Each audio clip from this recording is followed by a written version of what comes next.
연말이면 90%가 빈집이 될 것이다. 바로 빌라, 사지도 살지도 짓지도 않는다라는 내용인데요. 좀 중요한 내용이라 보도록 하겠습니다. 최근 방문한 서울 강서구 방화동 일대 빌라촌을 비롯해 70가구가 넘는 원룸형 빌라 건물의 30%가량이 공실이다.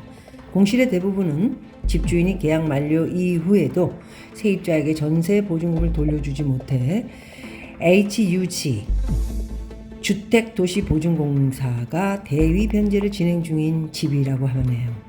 임대인의 상황을 잘 아는 인근 공인중개사는 연말이면 이 건물 90%가량이 빈집으로 남게 될 것이다. 전세 사기발 여진이 계속되고 있다. 이런 우려를 하고 있습니다. 현재 빌라들은 연립 다세대 도시형 생활주택 여러 개가 있는데요. 그야말로 좀 초토화되고 있습니다.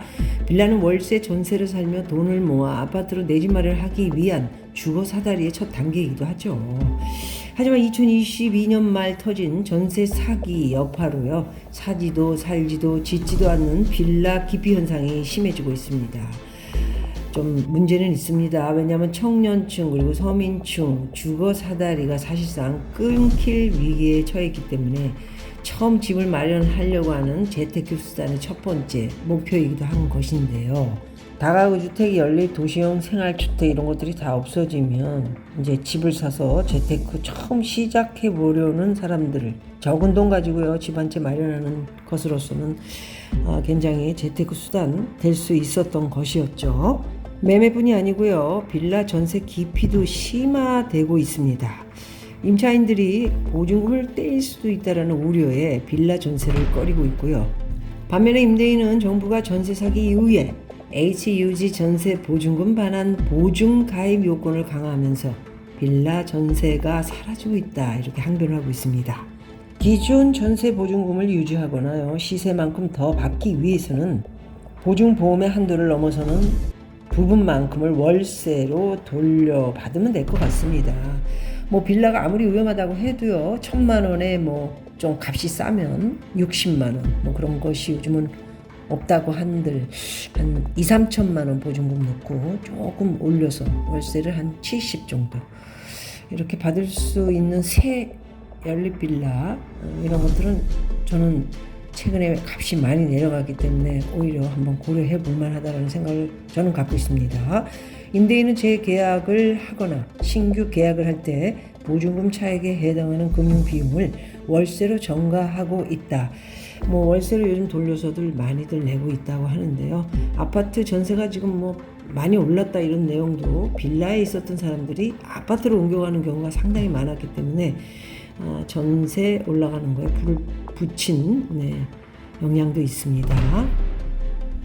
최근에 정부가 공시가격 현실화 계획을 폐기하겠다고 밝히면서 공시가는 앞으로 시세와 더욱 멀어질 가능성이 커서 문제입니다. 강서, 양천, 관악 등 저소득층 거주 비율 높은 빌라 밀집 지역의 세입자 90% 이상은요 보증금을 정책 자금 대출로 조달하는데 대출에도 공시가격 126% 기준이 적용되면서 보증금의 월세까지 붙어 세입자 부담이 커지고 있다고 합니다.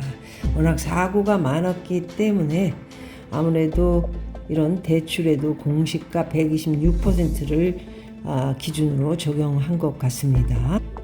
워낙 빌라로 전세 주고 사기친 인간들이 너무 많아가지고요. 이거 하루 이틀 적용해서 돈을 대주는 것도 HUG나 LH 등에서 제공하는 저금리 정책 자금 대출 이런 것들 되게 힘들죠. 지금 모두가 힘든 정부도 힘듭니다. 돈이 썩 많지 않기 때문에. 그래서 조심해야 할 거는 본인들이 잘 보고 잘 계약하고 하는 수밖에 없다 이런 말씀을 드릴 수밖에 없는 것 같습니다. 임대인들도 반환보증 주택가격 산정 기준을 완화해달라고 정부에 줄기차게 요구하고 있다고 하는데요. 하지만 반환보증 상품을 운영하는 HUG의 재무 상태가 심각한 수준이라 보증 한도를 확대할 여력이 없고요. HUG의 지난해 결산 공고에 따르면 당기 손실이 3조 8,598억. 와, 손실이. HUG가 세입자에게 대신 내준 대위 변제액이 자그마치 3조 5,540억. 국민이 낸 세금으로 3조 5,540억 원을 대신해서 변제해 준 겁니다. 회수율은 현재 10%에 그치고 있고요. 결국 HUG는 지난 2월 국토부가 보유한 한국도로공사 주식으로 유산 증자를 받아서 4조 원 규모의 자본을 수여를 했습니다. 참 어이가 없네요, 진짜. 국민 돈으로 그냥 다 갖다 대신해서 다 갚고 회수는 10%라. 1억이면 1,000만 원 받고 9천만 원은 띠끼는 돈이죠. 4조 손실의 HUG, 정부는 기업형 장기 임대를 준비한다, 이런 내용이 나왔는데요. 전문가들은 주거 사다리를 복원할 정부의 실효성 있는 빌라 대책이 필요하다, 이렇게 강조를 했습니다. 안 될 때는 정부가 나서야죠. 언제까지 이게 뭐 텅텅 비는 빌라 어떡할 거고요. 전세자금 못 주는 사람, 주인도 엉망진창 지금 그렇게 됐어요. 정부는 지난해 전세보증금 반환 대출에서 DSR, 총부채 원리금 상환 비율 규제를 제외했습니다.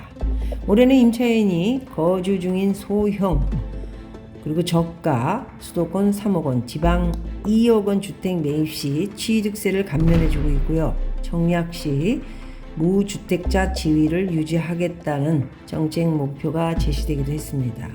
향후에 2년간 준공된 신축 소형 주택 매입 시 주택수에서 제외하는 대책도 내놓고 가진 규제 다 풀고 대책도 어마어마하죠. 지금 다 해주고 있지만 잘 안 되는 것 같습니다. 하지만 이 정도 수준으로는 꼬인 상황을 풀기 어렵다는 게 또 현장의 목소리이기도 하다고 합니다. 어떤 분은요, 올해 나온 대책 대부분 한시적인 데다가 신축 등으로 대상이 한정돼 있다. 여전히 임대인을 공공의적으로 규정하다 보니 정책 효과가 나타나지 않고 있다. 이런 식으로 얘기를 하고 있고요. 정부에서 나온 장기적인 대책, 기업형 장기 임대 카드를 만작거리고 있다고 합니다. 정부는 자금력이 탄탄한 기업의 임대 시장 유입을 통해 보증금 미반환 문제를 차단하고요. 안정적인 임대주택을 공급하겠다는 보관인데요. 기업 참여 활동화 위해서는 세제 혜택, 임대료 상한 폐지 등이 아마도 규제 완화가 필수적으로 필요하다, 이런 내용들이 나오고 있습니다. 문제는 어떤 기업이 이런 걸 하려고 할까요? 이 푼돈 같은 거 이런 거 글쎄요. 그 사람들은 그냥 큰 돈 대출 받아가지고 하는 척 하다가 안 되면 망해버리고 안 된 거 못 갚은 거는 국민의 돈으로 다 틀어막는 그런 일들을 하는 걸로 알고 있습니다. 너무 제가 부정적으로만 얘기했나요?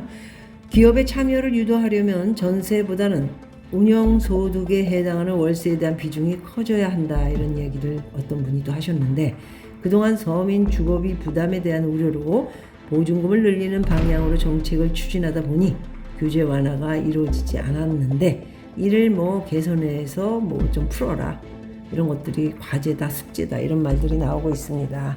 어찌 되었든 간에 이제 올 연말이 되면 90%가 빌라 나가고 도시형 생활주택 등등은 아마 그야말로 초토화가 되면서 90%가 빈집이 될 것이다 라는 예측을 좀 해보면서요, 걱정스럽습니다. 우리나라의 부동산은 계속 걱정스러운 일만 보이고 있습니다. 제 눈에. 오늘은 여기까지 하도록 하겠습니다. 고맙습니다.